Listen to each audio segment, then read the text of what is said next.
नमस्कार दोस्तों, बुद्धा क्लासेस के ऑनलाइन पोर्टल पर आप सभी लोगों का स्वागत है। पिछली कक्षा में हमने जो है एस्ट्रोनॉमी के महत्वपूर्ण पॉइंट जैसे ब्रह्मांड के बारे में, किसके बारे में, ब्रह्मांड के बारे में अध्ययन किया था। ब्रह्मांड में क्या होती हैं, आकाश गंगाएं, आकाश गंगा के बारे में आप लोगों ने अध्ययन किया था। और आकाश गंगा के अतिरिक्त फिर आपने एक पॉइंट पढ़ा था तारा। क्या पढ़ा था, तारा, स्टार। तो पढ़ा था कि तारा क्या होता है, तारा वह आकाशीय पिंड है जिसके पास अपने स्वयं का प्रकाश और ऊर्जा होता है, और वह उस ऊर्जा और प्रकाश को ब्रह्मांड में लगातार क्या करता है, विसर्जित करता रहता है। फिर आपने पढ़ा था कि तारे कई रंग के होते हैं, कोई लाल रंग का तारा होता है, कोई नीले रंग का तारा होता है, कोई सफेद रंग का तारा होता है। तो जो तारे का कलर है वो किसको डिनोट करता है, उसके टेम्परेचर और एज को डिनोट करता है। ठीक है, तो इसी के क्रम में आज हम लोग जो पढ़ेंगे कि तारे का जो जीवन चक्र होता है, तारे का जो लाइफ साइकिल होता है, उसके बारे में हम लोग जो है अध्ययन करेंगे।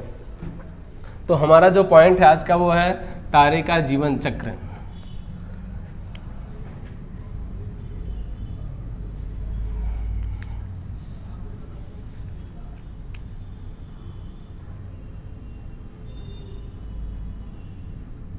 तारे का जीवन चक्र, कि तारा बनता कैसे है, तारा नष्ट कैसे होता है, उसका लाइफ कैसे कैसे आगे बढ़ता है, इसके बारे में हम लोग तारे के जीवन चक्र के बारे में पढ़ेंगे। तो प्रारंभिक समय मैंने आपको बताया था कि आकाशगंगा जो होती है, आकाशगंगा की तीसरी या बाहरी भुजा में, किस भुजा में, तीसरी या बाहरी भुजा में, आकाशगंगा की तीसरी या बाहरी भुजा में किसके बादल मिलते हैं, हाइड्रोजन और हीलियम के। किसके बादल मिलते हैं, हाइड्रोजन और हीलियम के बादल मिलते हैं। और ये जो हाइड्रोजन और हीलियम के बादल होते हैं, इन्हीं से तारे का क्या होता है, निर्माण होता है। और तारे के निर्माण की जो प्रारंभिक अवस्था होती है, इसमें हाइड्रोजन और हीलियम के बादल होते हैं, उसे हम कहते हैं स्टेलर नेबुला। क्या कहते हैं, स्टेलर नेबुला कहते हैं, जो तारे के निर्माण का सबसे पहला स्टेज है। ठीक है, इसके बाद से फिर क्या होता है कि जो स्टेलर नेबुला होता है, स्टेलर नेबुला के बाद जो हाइड्रोजन और हीलियम है, ये हाइड्रोजन और हीलियम गुरुत्वाकर्षण के कारण क्या होता है, एक केंद्र पर संकुचित होने लगता है। तो हाइड्रोजन और हीलियम जो है जिस एक केंद्र पर क्या होने लगते हैं, मतलब संकुचित होने लगते हैं या एक स्थान पर इकट्ठा होने लगते हैं, किसके कारण, गुरुत्वाकर्षण बल के कारण। तो उसको हम कहते हैं, उस तारे को कहते हैं हम भ्रूण तारा। क्या कहते हैं, भ्रूण तारा, या कहते हैं आदि तारा। क्या कहते हैं, आदि तारा। ठीक है, स्टेलर नेबुला के बाद गुरुत्वाकर्षण बल के कारण हाइड्रोजन और हीलियम जो है एक केंद्र पर इकट्ठा होने लगते हैं, जिसे हम क्या कहते हैं, भ्रूण तारा या आदि तारा। ठीक, इसके बाद से फिर क्या होता है कि जो तारे का निर्माण है उसकी क्रियाएं प्रारंभ होती हैं। ठीक है, तारा फिर सफेद रंग का होता है, पहले नीले रंग का होता है, फिर व्हाइट कलर का होता है, फिर रेड कलर का होता है। ठीक है, तो जो प्रोसेस है, प्रोसेस में सबसे पहला आता है लाल दानव।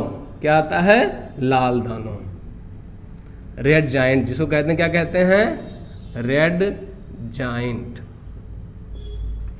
रेड जाइंट या लाल दानव क्या है कि आपने पढ़ा था तारे में कि तारे की ऊर्जा का स्रोत क्या है, नाभिकीय संलयन की क्रिया है। और इस नाभिकीय संलयन की क्रिया में हाइड्रोजन किसमें बदलता रहता है, हीलियम में बदलता रहता है। तो एक समय ऐसा आता है कि पूरा का पूरा हाइड्रोजन किसमें बदल जाता है, हीलियम में बदल जाता है। तो जब पूरा हाइड्रोजन हीलियम में बदल जाएगा तो नाभिकीय संलयन की क्रिया क्या होगी, समाप्त हो जाएगी। और जब नाभिकीय संलयन की क्रिया समाप्त हो जाएगी तो तारे से एनर्जी क्या होगी, कम मात्रा में निकलेगी, ऊर्जा जो है उसे कम मात्रा में निकलेगी। और वो जो कम मात्रा में ऊर्जा निकलती है, जो तारे की बाहरी कक्षा होती है, जो बाह्य नाभिक होता है, उसमें जो थोड़ी बहुत मात्रा में हीलियम होता है, उससे जो एनर्जी निकलती है, उसी कारण वो किस रंग का दिखाई देता है, लाल रंग का। किस रंग का दिखाई देता है, लाल रंग का दिखाई देता है, जिसे हम क्या कहते हैं, लाल दानव। क्या कहते हैं, लाल दानव।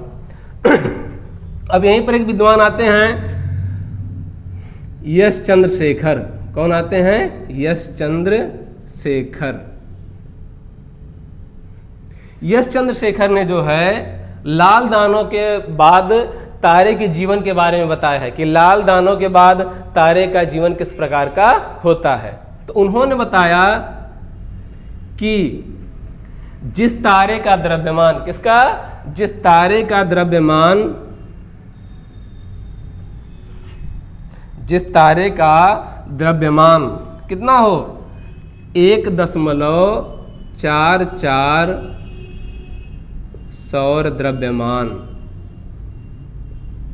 जिस तारे का द्रव्यमान कितना हो 1.44 सौर द्रव्यमान हो या सूर्य के द्रव्यमान के बराबर हो, वो तारा अपने अंतिम अवस्था में, अपने अंतिम अवस्था मतलब स्टेज में, स्टेज बाय स्टेज में सबसे पहले क्या बनता है, सफेद बौना। क्या बनता है, सफेद बौना। इसको इंग्लिश में कहते हैं व्हाइट ड्वार्फ। क्या कहते हैं, व्हाइट ड्वार्फ। तो व्हाइट ड्वार्फ क्या होता है कि जब लाल दानव बन जाता है तारा, और कौन सा तारा, जिसका द्रव्यमान सूर्य के द्रव्यमान के बराबर है या 1.44 सौर द्रव्यमान है। तो जब वो लाल दानव बना, लाल दानव बनने के पश्चात क्या होता है कि जो रेड जाइंट है उसका जो बाहरी भाग है वो फैल करके ब्रह्मांड में क्या होता है, खत्म हो जाता है, समाप्त हो जाता है। तो उसका बचता केवल कौन सा भाग है, क्रोड भाग। कौन सा भाग बचता है, क्रोड भाग बचता है, किसका, लाल दानों का। तो लाल दानों का जो क्रोड भाग होता है उसे हम क्या कहते हैं, सफेद बौना। क्या कहते हैं, सफेद बौना कहते हैं। और इस सफेद बौना तारे को हम जीवाश्म तारा, क्या कहते हैं, जीवाश्म तारा भी कहते हैं, क्योंकि यह जो है लाल दानों का बचा खुचा हुआ भाग होता है, इसलिए इसको क्या कहते हैं, सफेद बौना कहते हैं। और सफेद बौने में थोड़ी बहुत एनर्जी रहती है, वो व्हाइट रंग का होता है, फिर बाद में क्या होता है, एनर्जी धीरे धीरे समाप्त हो जाती है, तो ये क्या बन जाता है, काला बौना। क्या बन जाता है, काला बौना, या इंग्लिश में इसको कहते हैं व्हाइट ड्वार्फ। क्या कहते हैं, white dwarf, sorry black, English में कहते हैं इसको ब्लैक ड्वार्फ। क्या कहते हैं, ब्लैक ड्वार्फ कहते हैं, काला बौना कहते हैं। और यह काला बौना बन करके ब्रह्मांड में क्या होता है, लुप्त हो जाता है। ठीक है, किसने बताया, यश चंद्रशेखर ने। अब चंद्रशेखर महोदय ने बताया कि जिस तारे का द्रव्यमान 1.44 सौर द्रव्यमान से ज्यादा है, जिस तारे का द्रव्यमान 1.44 सौर द्रव्यमान से क्या है, ज्यादा है, ठीक है, या सूर्य के द्रव्यमान से ज्यादा है, ऐसे तारे लाल दानव बनने के पश्चात उनमें क्या होता है, सुपरनोवा विस्फोट। कौन विस्फोट होता है, सुपरनोवा विस्फोट। ठीक है, ऐसे तारे में लाल दानव बनने के पश्चात क्या होता है, सुपरनोवा विस्फोट होता है। सुपरनोवा विस्फोट क्या होता है कि जब पूरा हाइड्रोजन क्या होता है, हीलियम में बदल जाता है, तो हाइड्रोजन भी हीलियम में बदल जाएगा तो नाभिकीय संलयन क्रिया क्या होगी, समाप्त हो जाएगी। तो नाभिकीय संलयन क्रिया जब समाप्त हो जाएगी तो नाभिक क्या होता है, टूट जाता है, और टूट करके वह तारे के केंद्र पर क्या होता है, गिरता है। तो तारे के केंद्र पर जब गिरता है तो उसमें क्या होता है, एक विस्फोट होता है। ठीक है, और उसी विस्फोट को क्या कहते हैं, सुपरनोवा विस्फोट। क्या कहते हैं, सुपरनोवा विस्फोट।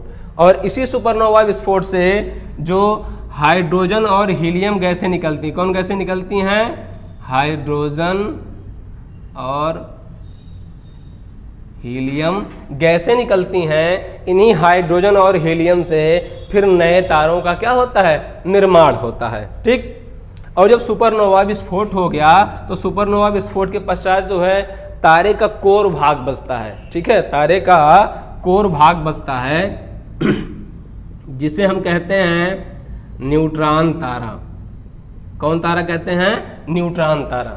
ठीक है, सुपरनोवा विस्फोट के पश्चात जो है जो सुपर स्टार होते हैं उनका जो बचा हुआ भाग होता है उसे हम क्या कहते हैं, न्यूट्रॉन तारा कहते हैं। न्यूट्रॉन तारे का केंद्र बहुत ज़्यादा घना होता है और उसकी डेंसिटी इतनी ज़्यादा होती है कि उसके एक चम्मच द्रव्य का भार जो है लगभग कई लाखों टन के बराबर होता है, कई हाथियों के वजन के बराबर होता है। उसे हम क्या कहते हैं, न्यूट्रॉन तारा कहते हैं। जो काफ़ी तीव्र गति से घूमने वाला क्या होता है, तारा होता है, उसे हम क्या कहते हैं, न्यूट्रॉन तारा कहते हैं। और इसी न्यूट्रॉन तारे से जब लगातार रेडियो तरंगें जब इस न्यूट्रॉन तारे से इस तीव्र गति से घूमते हुए न्यूट्रॉन तारे से जब रेडियो तरंगें स्पंदन के रूप में मतलब रुक रुक करके निकलती हैं, ठीक है, तो उसे हम क्या कहते हैं? पुल्सर कहते हैं। क्या कहते हैं? पुल्सर कहते हैं जब रेडियो तरंगें इनसे रुक रुक करके निकलती हैं। ठीक, पुल्सर बन न्यूट्रॉन तारा बनने के पश्चात जो है फिर क्या होता है कि न्यूट्रॉन तारा फिर अपने लास्ट स्टेज में जाता है और लास्ट स्टेज में जाकर को क्या बनता है? Black hole. क्या बनता है? Black hole. और इंग्लिश में इसको कहते हैं, हिंदी में इसको कहते हैं कृष्ण वीवर। क्या कहते हैं? कृष्ण वीवर।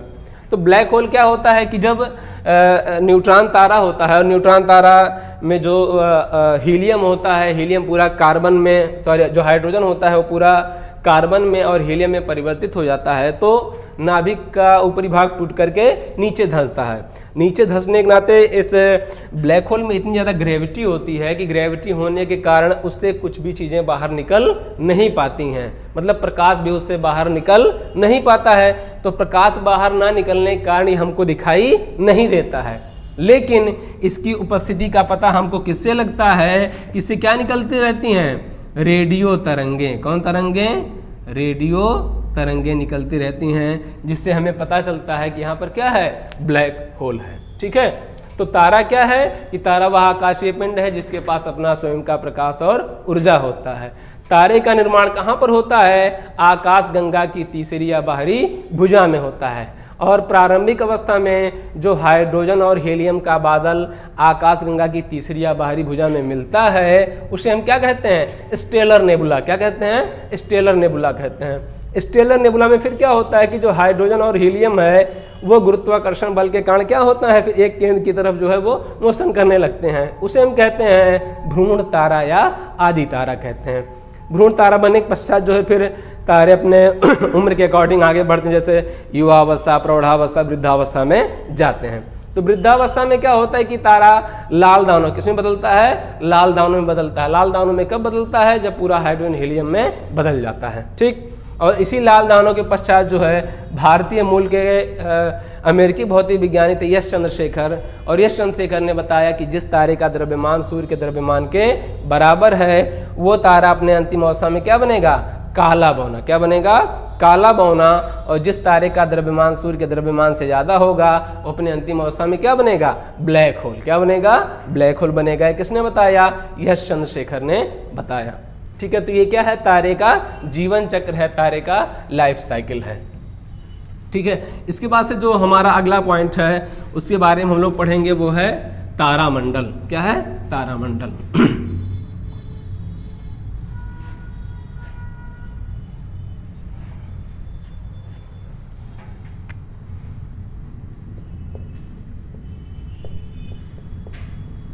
तारामंडल,